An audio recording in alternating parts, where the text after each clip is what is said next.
suis Rémi Rondia, je suis administrateur délégué de l'association belge du syndrome de Marfan. Donc l'association belge du syndrome de Marfan, c'est une association active en Wallonie et à Bruxelles et elle défend les patients atteints du syndrome de Marfan, qui est une maladie rare qui touche les tissus conjonctifs. Donc quand on parle de tissus conjonctifs, on parle structure des os, de la peau, des yeux et des muscles, et l'atteinte la plus importante qui est le cœur et qui résulte dans une dilatation de l'aorte. Donc ma mission au quotidien dans l'association, c'est de gérer tout ce qui est administratif et financier et également de gérer tout ce qui est communication de l'association, que ce soit interne ou externe. Et avec la présidente, j'aide les différents patients qui sont membres de l'association ou non à essayer d'obtenir le meilleur suivi possible pour eux et obtenir les meilleures aides.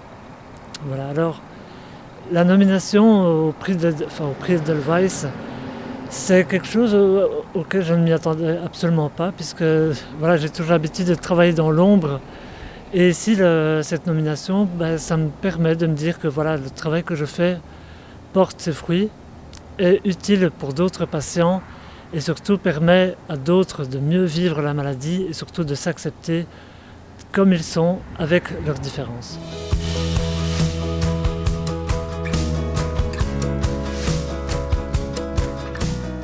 En 2000, il y a 20 ans, ma vie a changé. Ma dernière fille est née avec une maladie rare. Nous avons eu la chance de le découvrir très tôt, à peu près à la naissance. Mais très vite, nous nous sommes sentis dépourvus parce que, comme pour toutes les maladies rares, il n'y avait ni connaissance ni reconnaissance. En 2005, nous nous sommes dit qu'avec d'autres parents, nous allons créer une association, Relais 22, pour aider les parents, pour les informer, parce que avec ces parents, nous pourrions faire plus de choses que si nous étions seuls. Très vite, nous nous sommes rendus compte qu'en termes institutionnels, cette maladie à elle seule ne pourrait rien faire. Et donc j'ai créé également Radiorg avec d'autres associations en 2007. Je me souviens, j'étais le premier trésorier de Radiorg, j'ai trouvé les premiers 1000 € de Radiorg.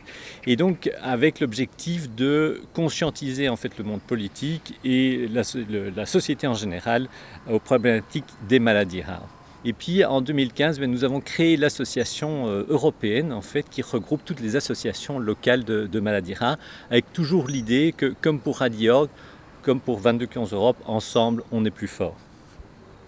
Et donc, depuis, en fait, l'association européenne nous a permis de faire toute une série de choses qu'on n'aurait jamais pu faire tout seul en Belgique, parce qu'il n'y a pas assez de patience. Ça peut être la mise en place d'un MOOC, ça peut être une journée de reconnaissance où on va colorer les bâtiments en rouge à travers l'Europe, et toute une série d'autres initiatives pour lesquelles, en fait, on est beaucoup plus fort en étant avec les autres associations européennes.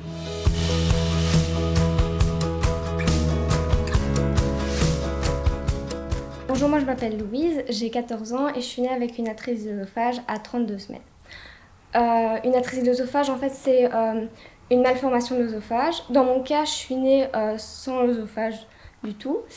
À ma naissance, je suis restée 5 mois au service néonat d'Erasme et j'ai été opérée d'une greffe de côlon, donc une otocoloplastie. Donc, dans mon quotidien, je vais souvent voir des médecins, des gastro-entérologues, des kinésithérapeutes ou des chirurgiens pour m'assurer de mon état de santé. Depuis ma greffe, j'ai souvent du reflux, donc je peux souvent tomber malade et je suis parfois hospitalisée. Pour moi, mon plus grand défi de vivre avec ma maladie, c'est pouvoir la vivre entièrement, de pouvoir faire les choses comme je le souhaite et pas faire attention à ce détail que je suis malade ou quoi, de vivre comme je le sens. Cette année, j'ai eu la chance d'être nominée pour les Edelweiss Awards. J'ai été nominée par 3 personnes parce que je suis atteinte d'une maladie et je voulais montrer qu'on pouvait combattre cette maladie. Cette année, j'ai eu aussi la chance d'être l'un des visages de la campagne de maladies rares de I Am Not Unicorn.